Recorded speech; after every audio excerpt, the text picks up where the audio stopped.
You have to start begging her, beg. I beg, don't die. I beg. Because she believes, she said, no, I will go and be praying for you people. I will go and be interceding. She will talk about the cloud of witness. That she wants to be part of the cloud of witness. Some encounters can come from the devil. And that is where we now return back to the security and the safety of scripture. That anything that does not align to scripture, especially when it's making a personal demand on you, think again. Yes. Because some instructions you are getting, the Bible says there are different voices that speak. The serpent too can speak. The serpent whisper. Imagine when the devil came and he was talking with Eve in the Garden of Eden, right? Imagine, he was talking, she was hearing, but it was not God. Do you remember when God left Saul, Saul went and consulted the witch of Endor, and Saul was literally talking and communicating with a witch, and he was thinking it's God.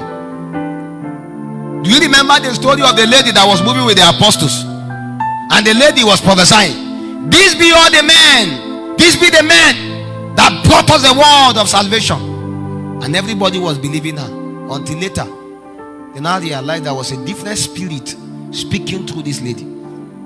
The revelation and the inspiration of this lady is demonic. She whispers the whispers that are not of God, and he has to cast it out from her. Do you remember the story of Job? Job was going through a trial moment by God, and all his friends spoke carnal. What they felt they spoke was inspiration, but everything they spoke was rubbish.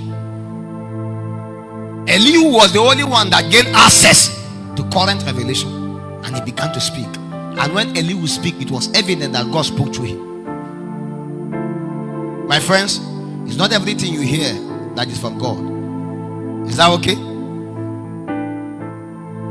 And I'm not saying you should despise what you are hearing, but I'm just trying to let you know that you have to be able to judge everything you are hearing in the spirit. The Bible says test all spirit. Don't just trust them. How do you interpret your dreams and vision? I will just state it, then I give 1 or 2 examples, then we are done.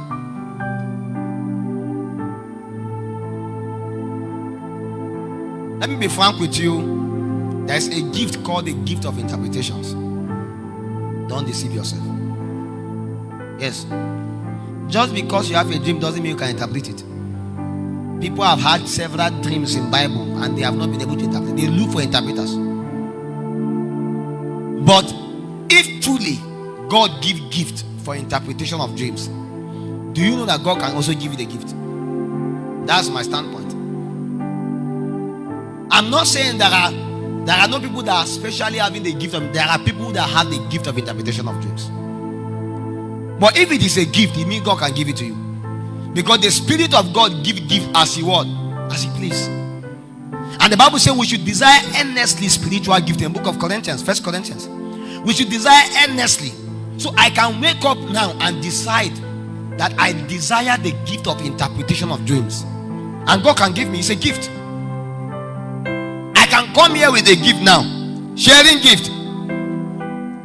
I learned that Obi Kubana was doing birthday, and they were sharing iPhones and Samsung,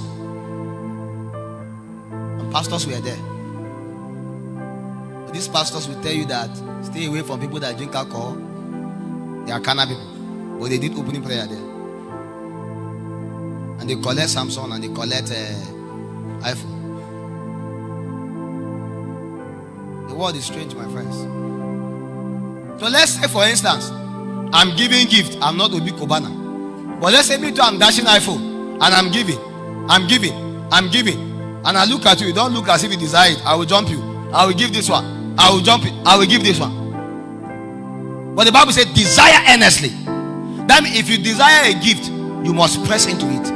And as you press into it, because it's a gift given freely, there is nobody that paid for it. Everybody that was given, maybe just because they were there, right?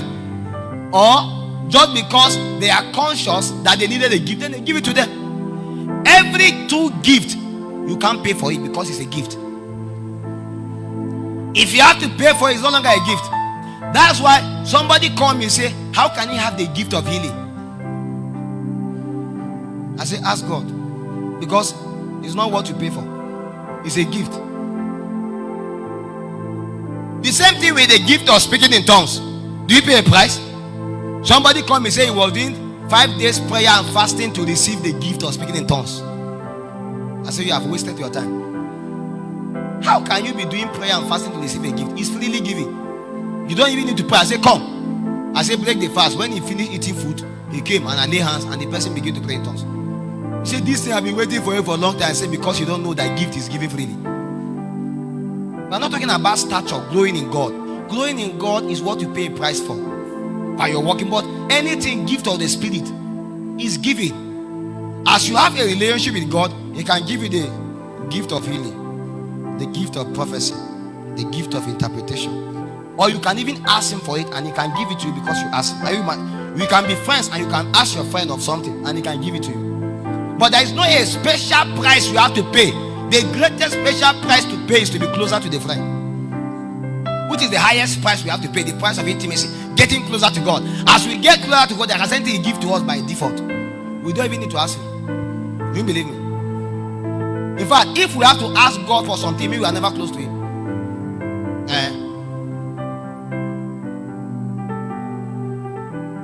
So desire earnestly spiritual giftings that you may even prophesy, the Bible said. But there is what is called the gift of interpretations. Do you know, because you of your relationship with God at this level that you are, you can ask God to give you the gift of interpretation of your dreams. That's what I want to assume. That an average of us here have had a good relationship with God enough that we can tell God, if you give me this dream, also give me the interpretation. My last scripture is going to be the story of Daniel, right? With was it Nebuchadnezzar, right? That had a dream and forget the dream. How can he remember his dream? He doesn't have a relationship with God. He should forget his dream. He should forget it. How can he remember it? Who even allowed him to even dream first? That's true. Because these things are spiritual things, and it's coming from the Spirit. It's God talking to him, but he can't complain because he doesn't have a relationship with Him. So the thing trouble him, because every true dream that comes from your spirit will trouble you. But one of the ways to know a dream that is actually from your spirit or from God is that you are disturbed about it. Only you saw you will marry this one. After 2 weeks, you see another one. Another week. So you know that you are not troubled about it. It's not from God. If it is from God, the vision will remain the same. Your own change after 2 months. Today is Juliana, next tomorrow is Justina. Another day is blessing. Oh God, this is your God. Where is He coming from? If it is a dream from your spirit, it's consistent. And there are sometimes some dreams repeat itself again and again and again and again. It means He's settled in the spirit. But one of the first ways to interpret dream is to first of all believe that that gift can be working in your life. It's true. The gift can be at work in your life. The Bible says when Daniel, in the book of Daniel chapter 1 from 17, as for these 4 children, God gave them knowledge, right? And skill in all learning and wisdom. And Daniel had what? Understanding in all visions and what? Dreams. So God gave Daniel, mind you, all of them went through a consecration. And when God was done consecrating them, He gave some of them knowledge and skill to understand learning and wisdom. And He looked upon Daniel and said, you, I'm giving you the understanding of visions and dreams. You can make this a prayer request again and again until it becomes a reality in your life. Many years ago when I was growing up, every day I would go to Aposama, I dreamed this. I saw chicken flying. I saw shoe. I saw myself wearing soldier shoe. Some of these many things that you can understand. I saw myself carrying a bag and I'm moving, shouting Jesus is Lord. You already know that God is telling you must do evangelism. Start it today. So at the tail end, some of these many things, you always go. A time came, God began to breathe upon me inspiration, revelation and insight. and that ability to interpret begin to come.